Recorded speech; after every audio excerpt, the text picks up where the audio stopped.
스케일링에 대한 오해들 오늘 모두 말씀드리겠습니다.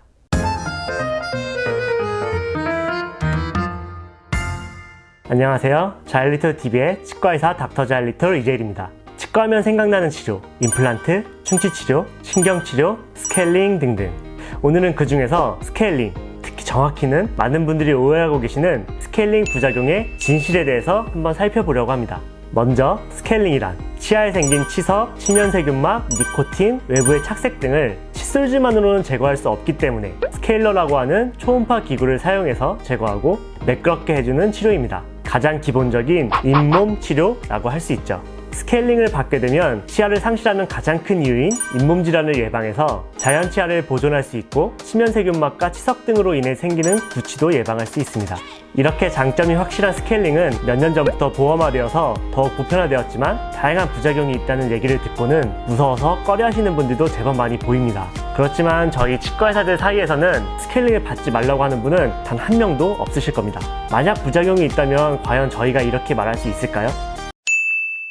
아마도 치료를 받을 때 나타나는 불편감이나 치료 후에 잇몸 치유 과정에서 생기는 증상들 때문에 스케일링에 대한 오해가 생기는 것 같아 좀 안타까운 마음을 가지면서 지금부터 본격적으로 스케일링 부작용의 진실에 대해 알아보겠습니다. 첫 번째, 스케일링을 하면 치아가 깨져나가고 시리다. 스케일링을 하면 치아가 깨진다고 얘기를 듣고 오시는 분들이 제법 계십니다. 환자분들 입장에서는 무서우실 수밖에 없죠. 그렇지만 스케일링 시에 이게 치아가 떨어져 나간 건가? 이렇게 생각하시는 것들은 사실은 오랫동안 쌓여있던 치석입니다. 스케일링을 단 한 번도 받아보신 적이 없거나 몇 년간 받지 않았던 분들은 여기 사진들처럼 치석이 심하게 많습니다.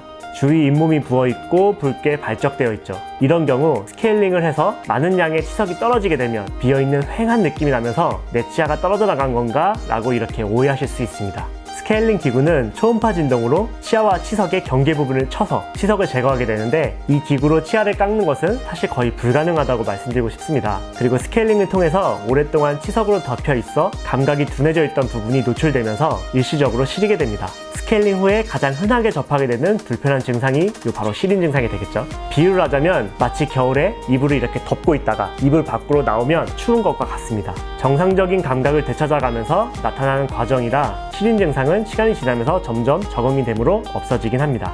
두 번째, 스케일링을 하면 치아 사이가 벌어지고 잇몸이 내려간다.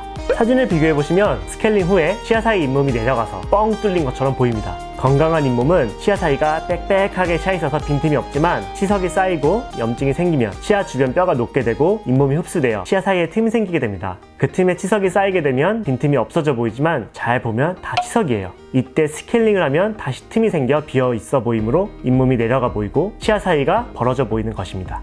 또한 치석이 없더라도 잇몸 염증으로 인해 부어있으면 치아 사이 틈이 보이지 않을 수 있습니다. 이때 스케일링을 하면 염증이 점차 줄어들게 되고 붓기도 사라져서 잇몸이 내려간 것처럼 보이게 됩니다. 즉 스케일링을 통해 잇몸이 원래 위치로 돌아간 것이죠. 자, 다음 세 번째, 스케일링을 하면 잇몸에서 피가 난다. 치석이 많고 관리가 잘 안 되는 분들이 스케일링을 받으셨을 때 가장 흔히 나타나는 현상입니다. 이런 분들은 항상 잇몸이 염증 상태에 있으므로 잇몸을 살짝 이렇게만 건드려도 쉽게 피가 나고 칫솔질만 하더라도 피가 난다는 얘기를 많이 하시죠. 하지만 스케일링 후 1-2주일 정도 지나게 되면 잇몸 염증이 사라지게 되고 건강해지면서 잇몸을 건드려도 피가 나지 않게 됩니다. 즉 스케일링을 하면 피가 나는 것이 아니라 스케일링이 피가 나는 잇몸을 치유해주는 것이죠. 네 번째, 스케일링을 한 번 받으면 그때부터 계속 받아야 한다. 평소 식사 후에 칫솔질을 해주는 것처럼 스케일링도 정기적으로 받아줘야 됩니다. 그 주기가 일반적으로 6개월에서 1년 정도로 좀 길 뿐이죠. 즉 한 번 받으면 계속 받아야 하는 것이 아니라 원래 정기적으로 받아야 하는 치료라는 것이고 칫솔질만으로는 부족하기 때문에 스케일링을 통해 치석을 제거해주지 않으면 점점 잇몸이 나빠지게 됩니다.